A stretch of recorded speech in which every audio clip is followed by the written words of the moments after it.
Assalamualaikum warahmatullahi wabarakatuh.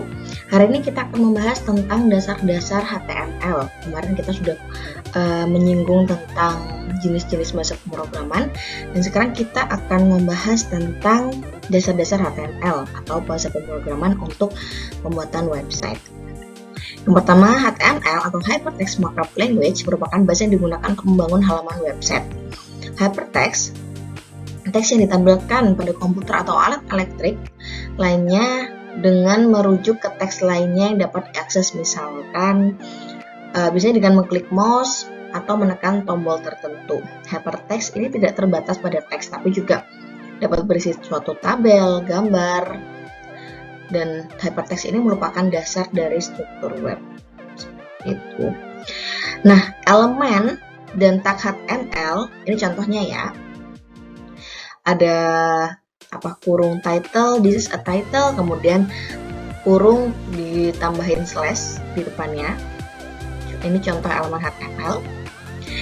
Nah, di sini yang biru merupakan tag awal yang tidak ada slashnya. Kemudian biru berikutnya yang ada slashnya adalah merupakan tag akhir. Jadi setiap tag HTML pasti diawali dengan kurung yang tidak ada slashnya dan kurung yang ada slashnya di akhir. Kemudian yang berisi yang warna merah merupakan isi atau konten yang akan kita tampilkan. Nah, sebetulnya tag penutup yang tadi itu tidak harus ada, terutama untuk tag yang tidak memiliki konten teks. Contohnya seperti ini. Jadi tag untuk menampilkan gambar, tag untuk membuat garis horizontal, tag untuk enter atau loncat ke baris baru. Jadi misalkan kita kembali ke ini tadi. Ini tag title, dia memiliki konten.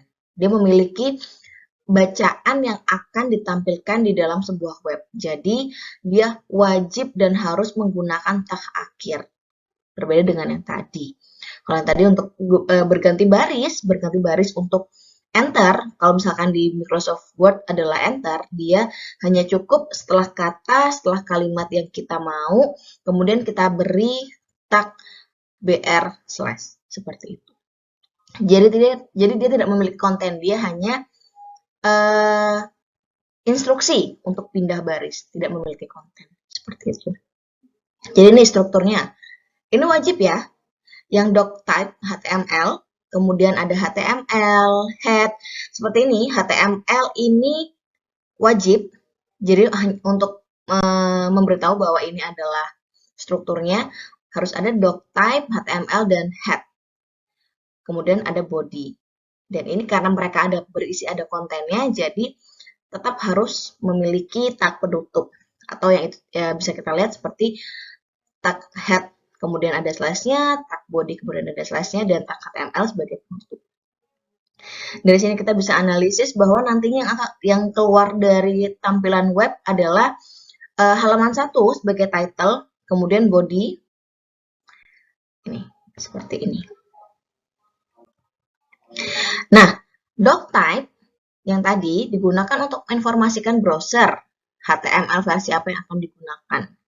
Jadi itu tadi ya, jadi doctype itu merupakan strukturnya HTML. Dia wajib ada untuk menginformasikan browser kita itu membuat HTML atau bahasa pemrograman web versi apa, seperti itu.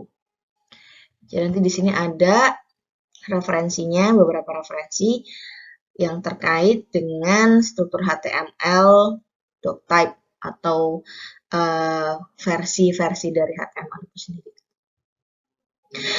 Nah, kemudian seperti tadi saya jelaskan bahwa ketika ada doctype, kemudian ada yang wajib lagi adalah tag HTML, tag head, dan tag body. Apa itu?